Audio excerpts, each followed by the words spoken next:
नमस्कार दोस्तों, हमारे चैनल के अंदर आपका स्वागत है। दोस्तों, अगर आप भी भोलेनाथ के भक्त हैं तो कमेंट के अंदर जय भोलेनाथ ज़रूर लिखें ताकि भोलेनाथ के दरबार के अंदर आपकी हाजिरी लग जाए। दोस्तों, देवों के देव महादेव का सबसे उत्तम और सबसे प्रिय दिन होता है शिवरात्रि का दिन। महाशिवरात्रि के दिन दोस्तों कोई भक्त हर प्रकार के उपाय करके मनोकामना मांग के भोलेनाथ को प्रसन्न कर सकता है ताकि उनके जीवन के अंदर किसी प्रकार की कोई समस्याएं नहीं रहे और सदैव भोलेनाथ का आशीर्वाद उसके घर परिवार के ऊपर, उसके जीवन पर बना रहे।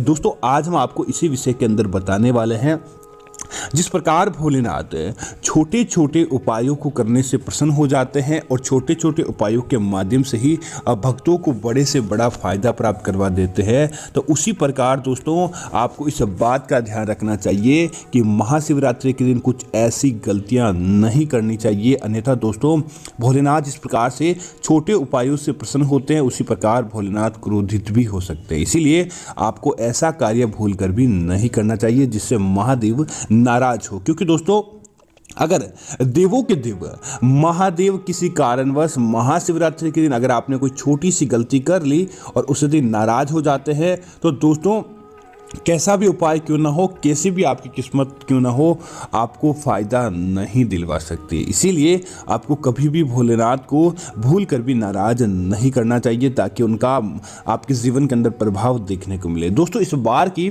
महाशिवरात्रि जो कि 11 मार्च को है, बहुत ही खास दिन है और इस दिन दोस्तों अगर आप उपाय आदि करते हैं, सच्चे मन से किसी प्रकार का कार्य करते हैं तो आपको दोगुना फायदा प्राप्त होता है। और भोलेनाथ को दोस्तों महाशिवरात्रि की काल रात्रि के दिन बहुत जल्द प्रसन्न किया जा सकता है। इसके अंदर न तो आपका विशेष किसी प्रकार का खर्च लगता है, न ही किसी प्रकार का कोई आपको विशेष उपाय करना पड़ता है। बस दोस्तों मात्र समझ लीजिए कि थोड़े से आपको भोलेनाथ को जल चढ़ाने के दौरान कुछ छोटे मोटे उपाय करके भी आप भोलेनाथ को प्रसन्न रख सकते हैं।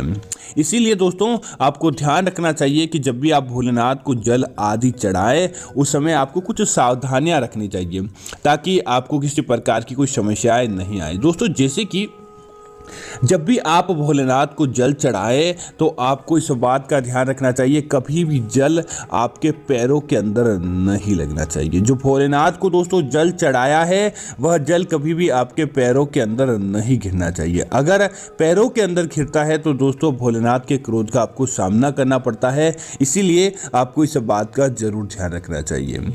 दोस्तों, इसी तरह जब भी आप भोलेनाथ को मंदिर के अंदर जाकर आते हैं और जल आदि अर्पित करते हैं तो दोस्तों स्वच्छता का आपको पूरा ध्यान रखना चाहिए। आप बिना नहाए धोए कभी भी शिवरात्रि के दिन जल चढ़ाने न तो जाएं और न ही इस प्रकार की कोई गतिविधि बिना नहाए करें। आपको इस बात का जरूर ध्यान रखना है। स्वच्छ होके और बर्तन जो भी आप काम में लेते हैं स्वच्छता का पूरा ध्यान रखें ताकि भोलेनाथ का आशीर्वाद आपके जीवन के अंदर देखने को मिले। इसी तरह दोस्तों इस बात का ध्यान रखें कि महाशिवरात्रि जिसे भगवान भोलेनाथ के विवाह के रूप के अंदर भी मनाया जाता है। इस दिन माता पार्वती और भगवान शिव का मिलन हुआ था। तो दोस्तों इस दिन ध्यान रखें कि भूल कर भी पति पत्नी इस दिन लड़ाई झगड़ा करना या किसी प्रकार का औरत का अपमान करना, पति पत्नी के मध्य तकरार रहना, इस प्रकार की चीज़ें अगर महाशिवरात्रि के दिन देखने को मिलती है तो दोस्तों आपको कई प्रकार के क्रोध का सामना भोलेनाथ का करना पड़ता है। इसीलिए इस बात का विशेष ध्यान रखें, महाशिवरात्रि के दिन भूल कर भी पति पत्नी किसी प्रकार के विघ्न के अंदर नहीं पड़े। दोस्तों, महाशिवरात्रि के दिन आपको सात्विक भोजन करना चाहिए, न कि आपको तामसिक भोजन करना चाहिए। दोस्तों, जैसे कि महाशिवरात्रि के दिन आपको समझ लीजिए खाने के अंदर सात्विक भोजन का इस्तेमाल, आप लहसुन प्याज का सेवन महाशिवरात्रि के दिन न करें। महाशिवरात्रि के दिन किसी प्रकार के मांस का सेवन आपको नहीं करना चाहिए, बल्कि साधारण सब्जियों का आदि का सेवन आपको करना चाहिए तो आपको विशेष फल की प्राप्ति होती है। इसी तरह दोस्तों इस बात का ध्यान रखें, महाशिवरात्रि के दिन भगवान शिव का दिन होता है। इस दिन सुबह देर तक सोना साक्षात समझ लीजिए कि आपके कई कार्यों को बिगड़ने के बराबर माना जाता है। महाशिवरात्रि के दिन सुबह जल्दी उठना और उठते ही स्नान आदि करने के बाद आपके आसपास जाकर भोलेनाथ के मंदिर में जल आदि चढ़ाना दोस्तों बहुत ज़्यादा फायदेमंद होता है। इसीलिए आप इस बात का ध्यान रखें, भोलेनाथ के मंदिर जाएं और भोलेनाथ के मंदिर जाकर भोलेनाथ को जल आदि अर्पित करें ताकि इसका दोगुना लाभ आपके जीवन के अंदर देखने को मिले, न कि आप देर तक सोते रहें।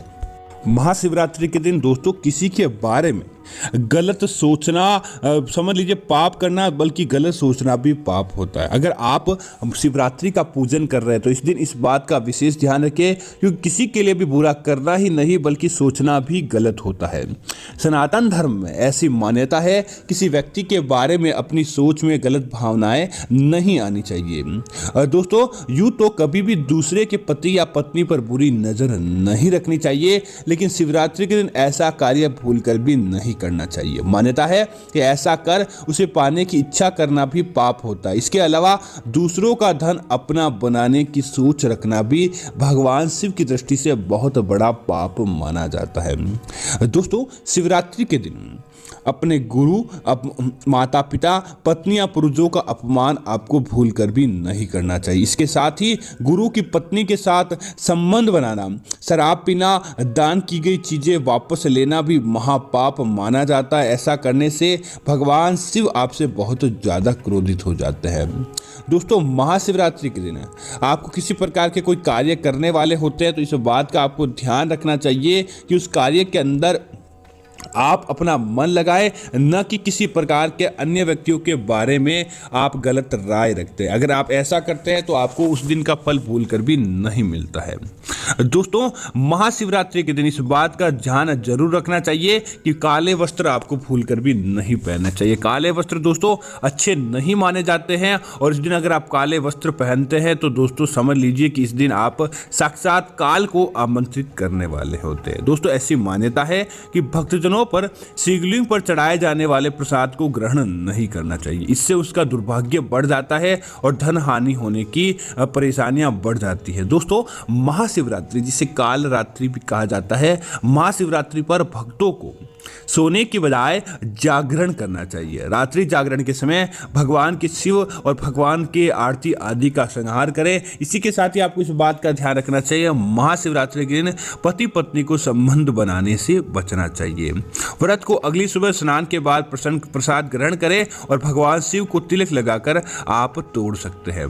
दोस्तों कई लोगों को ध्यान नहीं होता और भगवान भोलेनाथ को उन चीज़ों को चढ़ा देते हैं जो आपको भूल कर भी नहीं चढ़ानी चाहिए। जैसे कि भगवान के शिवलिंग पर कभी भी तुलसी की पत्ती अर्पित नहीं करनी चाहिए। दोस्तों इस बात का ध्यान रखें, अगर आप तुलसी की पत्ती भगवान शिवलिंग पर चढ़ाते हैं तो आपको भगवान शिव के साक्षात क्रोध का सामना करना पड़ता है। इसी तरह दोस्तों इस बात का ध्यान रखें, कई लोग क्या करते हैं बाजार से प्लास्टिक की थैली के अंदर दूध आदि लेकर आते हैं और उसे ही शिवलिंग के ऊपर चढ़ा देते हैं, जैसे कि भगवान शिव पर किसी प्रकार का बड़ा एहसान कर रहे हैं। दोस्तों आपको भूल कर भी ऐसा नहीं करना चाहिए। आप क्या करें, शिवलिंग पर एक तो गर्म दूध न चढ़ाएं, शिवलिंग पर ठंडा दूध चढ़ाएं और अभिषेक हमेशा पात्र से करना चाहिए। आप किसी सोने, चांदी, कांसे या तांबे का बर्तन का प्रयोग करें और उसके अंदर आप दूध, जल आदि भरकर लेकर आए और भगवान भोलेनाथ को चढ़ाएं। लेकिन ध्यान रहे कभी भी स्टील का बर्तन इसके अंदर काम में नहीं लेना चाहिए। दोस्तों भगवान शिव को भूल कर भी केतकी और चंपा के फूल नहीं चढ़ाए। ऐसा कहा जाता है कि इन फूलों को भगवान शिव ने स्थापित किया था। केतकी का फूल सफेद होने के बावजूद भोलेनाथ की पूजा के अंदर नहीं चढ़ाया जाता है। दोस्तों भगवान शिव को भूल कर भी टूटे हुए चावल नहीं चढ़ाना चाहिए। अक्षत का मतलब होता है अटूट चावल, यह पूर्णता का प्रतीक होता है। इसलिए भगवान शिव को जब भी आप चावल चढ़ाएं इस बात का ध्यान रखें, चावल खंडित नहीं होने चाहिए। दोस्तों सामान्य मान्यता शिवरात्रि का व्रत सुबह से शुरू होता है और अगली सुबह तक रहता है। व्रत को फल, दूध और व्रत को आदि ग्रहण करके करना चाहिए। हालांकि सूर्यास्त के बाद आपको कुछ भी नहीं खाना चाहिए।